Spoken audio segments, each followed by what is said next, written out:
성경 말씀은 이사야 7장 10절부터 16절 말씀 교독으로 함께 읽도록 하겠습니다. 예수께서 또 아하스에게 말씀하여 이르시되 너는 내 하나님 여호와께서 한 징조를 구하되 깊은 데에서든지 높은 데에서든지 구하라 하시니 아하스가 이르되 나는 구하지 아니하겠나이다. 나는 여호와를 시험하지 아니하겠나이다 한지라. 이사야가 이르되 다윗의 집이여 원하건대 들을지어다.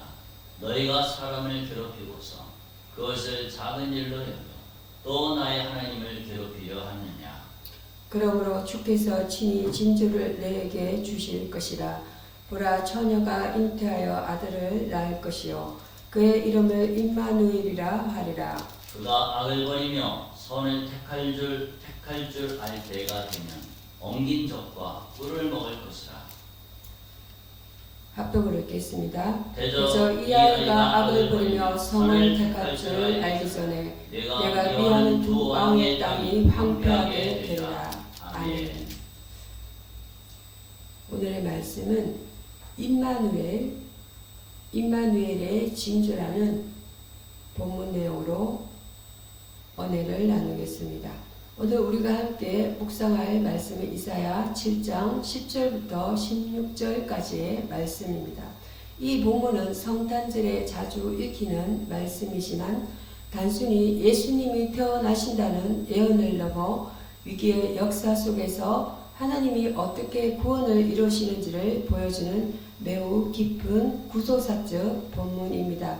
특별히 오늘 우리는 이 말씀을 주일입의 강해 설교로 십자가의 죽음과 부활과 예수 그리스도의 보혈의 공로, 천국과 지옥과 그리고 마귀와 성령의 역사를 함께 바라보며 살펴보고자 합니다.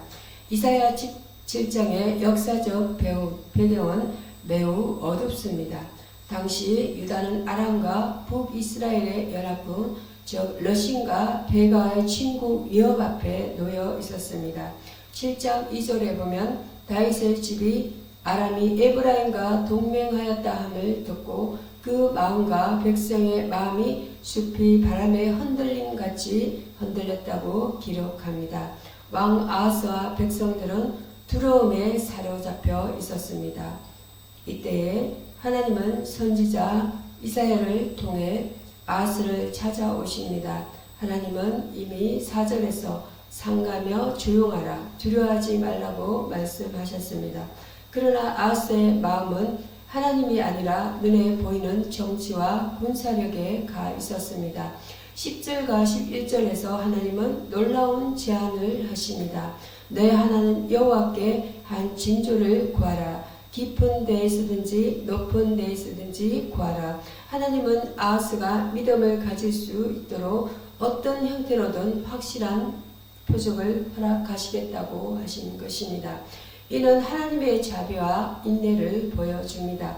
그러나 12절에서 아하스는 이렇게 말합니다.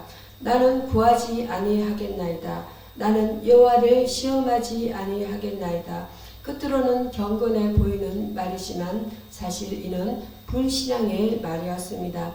이미 그의 마음은 아수르와의 동맹이라는 인간적 해결책으로 기울어져 있었기 때문입니다. 열왕기하 16장 7절에서 8절 내용입니다. 여기서 우리는 말씀으로 인간의 본질을 봅니다.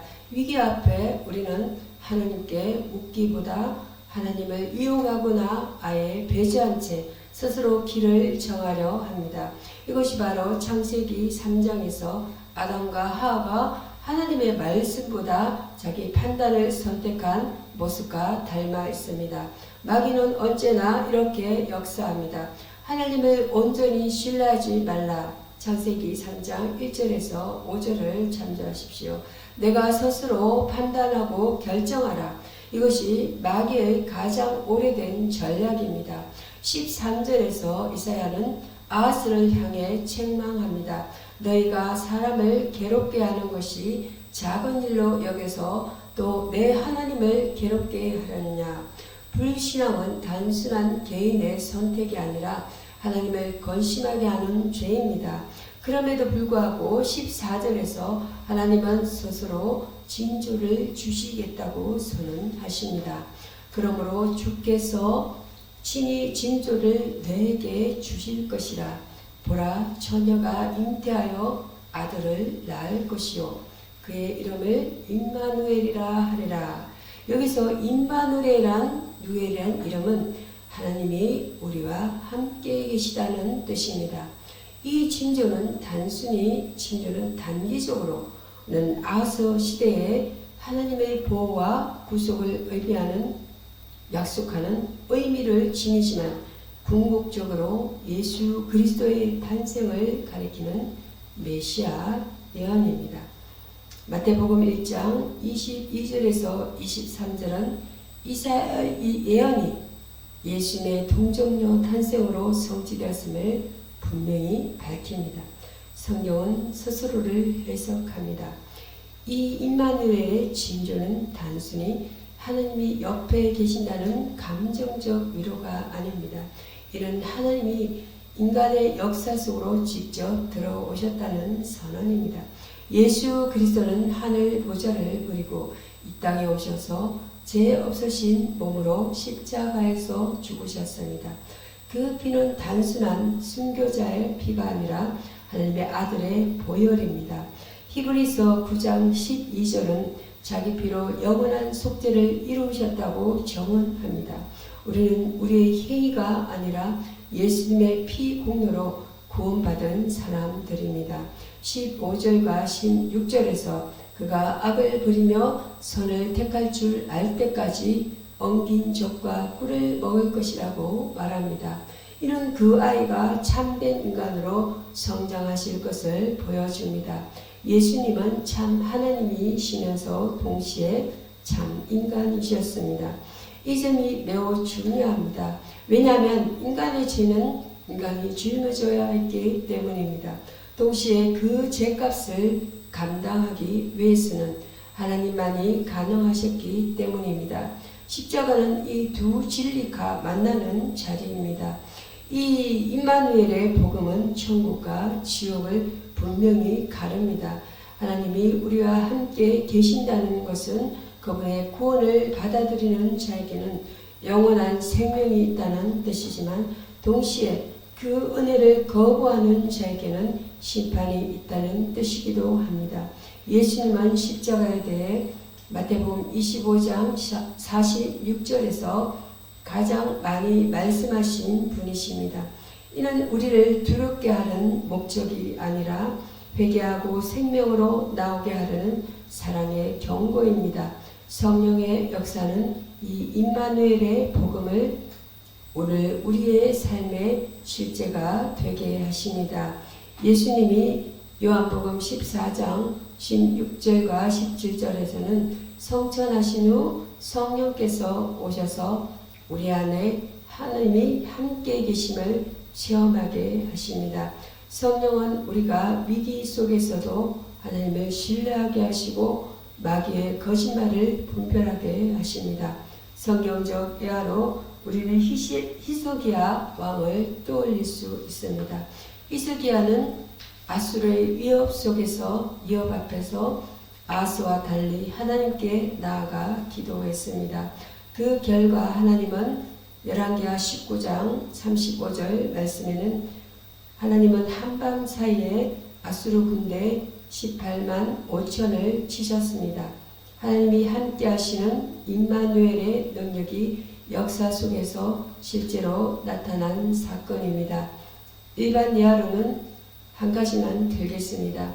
독일의 신학자 디트리 본헤프는 나치 접근에 맞서다 순교했습니다. 그런 옥중에서 하나님은 우리가 겁은 없이도 살아갈 수 있는 세상 속에서 오히려 십자가에 달리신 모습으로 우리와 함께 계신다고 말했습니다. 이는 임마누엘 신앙의 현대적 정언입니다. 사랑하는 성도 여러분, 임마누엘의 징조는 과거의 표적이 아닙니다. 오늘도 하나님은 우리와 함께 계십니다. 그러나 아하스처럼 두려움 속에서 하나님을 거부할 것인지 아니면 히스기야처럼 하나님을 신뢰할 것인지는 우리의 선택입니다. 십자가 부활로 이미 승리를 이루신 예수님 안에서 우리는 더 이상 두려움의 종이 아닙니다. 보혈로 구원받은 하나님의 자녀입니다. 이제 말씀을 마무리하며 함께 기도하겠습니다. 임마누엘 되시는 하나님 아버지, 두려움과 불신앙 속에서도 우리를 버리지 않으시고 독생자 예수 그리스도를 보내주셔서 감사합니다. 십자가에서 흘리신 보혈로 우리의 죄를 씻어주시고 부활로 영원한 생명의 소망을 주심을 믿습니다. 우리 안에 거하시는 성령님, 마귀의 거짓말을 분별하게 하시고 위기의 순간마다 하나님을 신뢰하게 하소서.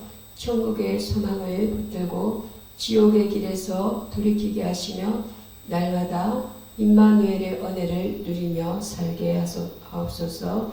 예수 그리스도의 이름으로 기도드립니다. 아멘. 네.